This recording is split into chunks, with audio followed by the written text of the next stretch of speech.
Hey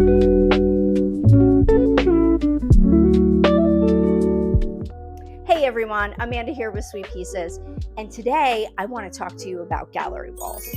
I know gallery walls can be quite intimidating, but I have some really good tips for you.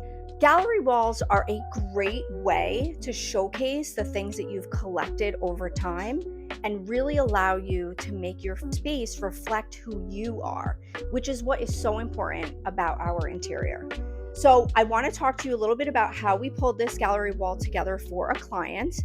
This client had some really amazing pieces that they had collected through the years. And then we also mixed in some newer pieces that we had in the shop. But when you look at it as a whole, it really does feel like a cohesive hanging, which we love.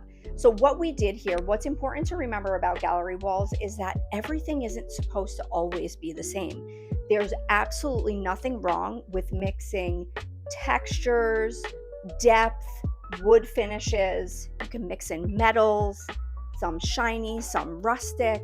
So that's really what we did here. We had most of this art reframed for the client, and we intentionally did it with multiple different finishes so that it really would feel like something that was collected over time. So gallery walls can be intimidating, right? Like, how do you even start?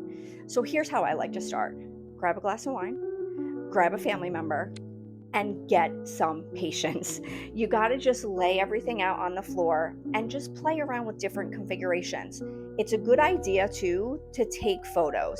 So lay it out one way, take a photo of it, take a step back, look at it, and then just keep rearranging it until it feels good. And then what we did was we kind of measured the distance from each piece and then used that to kind of lay it out on the wall one piece at a time.